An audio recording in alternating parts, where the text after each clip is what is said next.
Hello world, welcome back to the Razor RC, and Radiolink has entered the big boy class with the Radiolink RC8X.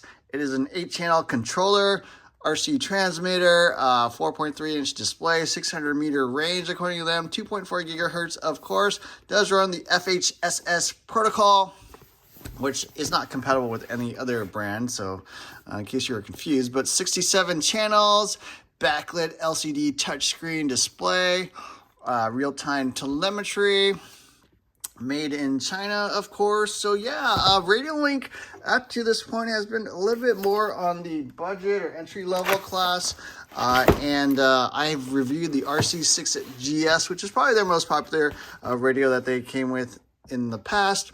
Bunch of stickers, including little airplanes, different transmitters. Yeah, if you want to show your Radiolink pride, you can do that. It does take 7 AAAs. I'm not really sure. I think it is also LiPo and life compatible. It does come with a lanyard. Looks like some sort of, I don't know, interesting plugs there. XT90s, I think, or 90s it looks like, or 60s, excuse me. Does come with a couple different Allen keys to do adjustments. Looks like a different trigger, which is nice. A USB-C cable to USB-A for updates on your PC. R8FG receiver, super long range with the super long antennas, kind of cockroach looking to me. Very nice padding. And then here is the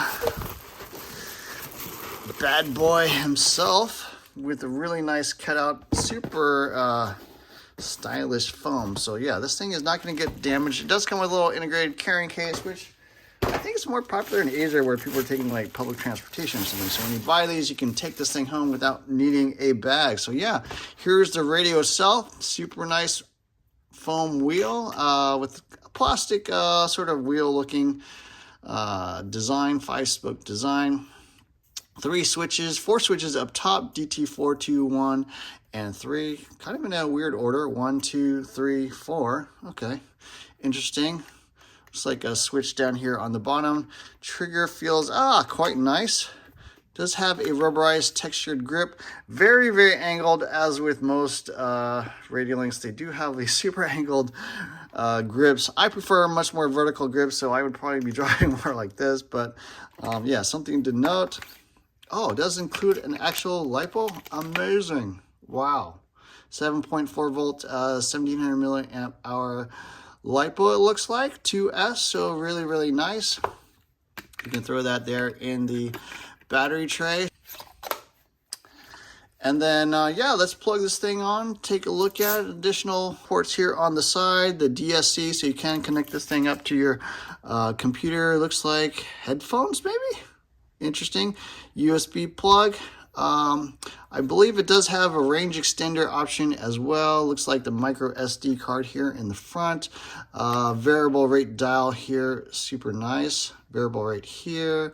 And then I guess a multi-position switch, but it's got, yeah, individual switches. Looks like variable rate just with a bunch of different switches. I assume this is the power button. So yeah, let's plug this thing in and see how it runs. All right, we got the battery all charged up, ready to go. And I think there's different versions of this radio. So some come with different receivers, some come with like 2 receivers. This one came with the battery. I don't know if that's normal, but yeah, we're gonna try this thing out. So you hold down power button here. That gives you a funny little voice over there. So yeah, here's what the main screen looks like.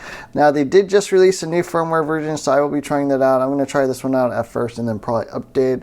But yeah, it shows you all the channels, all 8 channels, and then the current position, steering, throttle. There are different channels, so there's like a variable rate here for the channel 3. Channel 4, I'm not sure which one that one is. This is channel 8, or gyro gain. I did program some of these buttons here, so that is timer function start. It's timer start. Huh, how do you timer function start. Well, timer function pause. Okay. There's a little timer thingy. It does show you the telemetry of any receivers, different feedback information as well. So yeah, all the different channels. There we go. Channel 6 is this big push button here on the bottom.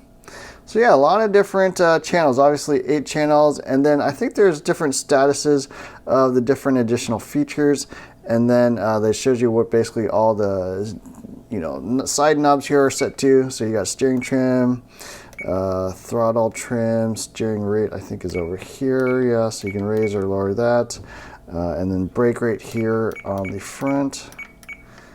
Yeah, so pretty cool. And then DL1, I don't know where DL1 is. I think it's this one here. Let's see. Oh, that's channel 4. So anyways, yeah, those are all the status of all the different switches and stuff. And then here with the touchscreen is how you actually get into the menu system. So shows you all the icons there on the left. So yeah, we've got the system menu. And you can actually scroll this thing up and down. Or you can go over here on the side and select it that way. So they got the tools menu with all the trims, screenshot. Yeah, so from what I understand, this is actually running an ARM9 processor, and I think it's actually running Android rather than Linux, which I guess some of the older other manufacturers use. So those of you that are familiar with Spectrum know that they used to have a DX6, I think it's called the DX6R, which was again another kind of phone-based type radio. So it was the first one I'm aware of. They sold it for like a year or two. I think it didn't really sell very well. It was very expensive. It was also quite slow. I think it cost $500 or $600, so pretty expensive. And even a lot of the racers ended up not really using it, so they basically discontinued it. But then this again is basically a phone running Android, and then here there's software, and it kind of makes you wonder, one day will somebody just sell like a chassis with just like a steering wheel and a throttle trigger, and then you just plug your phone into it and run an app, and then you basically have like a radio. I don't know, but this is kind of that direction we are heading with these different radios, and this one's pretty cool. So there shows the battery voltage, what model you're on, and you can actually go to all the different things. So here's your basically radio settings, so your throttle settings, all your basic configurations that you find on basically any radio to adjust EPA, fail-safe. Fail-safe I think is pretty cool because you can actually do it from the radio. Some of them you got to actually go into the EC and program it there, but that's pretty cool. Acceleration. So I believe you are actually able to do like a throttle delay. So those of you like doing drag cars or high-speed runs or whatever, a lot of people just like to pull the throttle and it'll actually kind of ramp up the acceleration up to full speed. So we can take a quick look at that. So yeah, that shows you all the different positions there. For the acceleration forward, I guess you can change the percentages, all that kind of stuff. So anyways, going back, then more options here. Telemetry information. So yeah, you can see all the settings, all the sensors that you hooked up to your receiver. Pretty cool. You can change the voice, I guess. I don't know. I really haven't gone through this whole thing, so we'll have to see. The curves are basically your expos, so if you don't like the sensitivity on the wheel, you can adjust steering curve, throttle curve, all that kind of stuff, brake curve even. Steering speed, throttle speed, yeah. Even for those channels, a lot of high-end radios will actually allow you to slow down the servos or slow down the actual channel in case your steering is too sensitive. Again, kind of acts actually like a little bit of a slower servo. And then you have traction control, ABS, which pretty much every high-end radio is going to have as well. You got all your mixing menus, so all your, basically mix whatever channels. Is basically a way to combine different channels to do different things, have switches, control things, even tank mixing for your treaded type applications where you've got a sort of a left-right. So let's take a look at that. Is the mixing menu. We also have model select.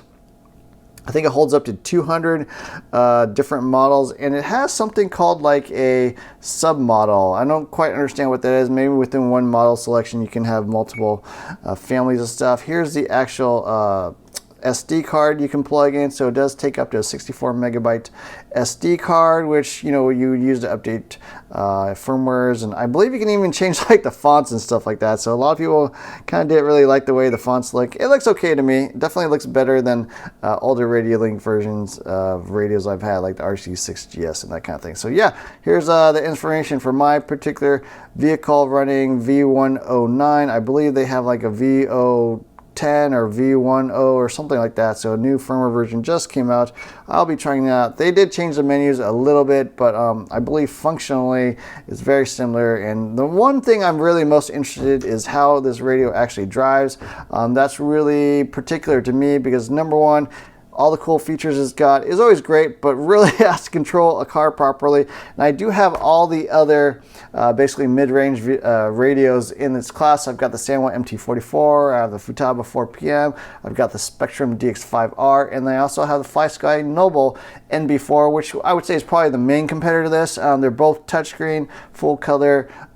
You know, I think the Noble NB4, I forget if it's 6-channel or what it is, but the 8-channel Radiolink is obviously a major competitor. They're about the same price, very similar features. So yeah, it'll be fun to take this thing out to drive. So look for more videos on this soon. Don't forget to hit the like, share, subscribe buttons, and thanks for watching.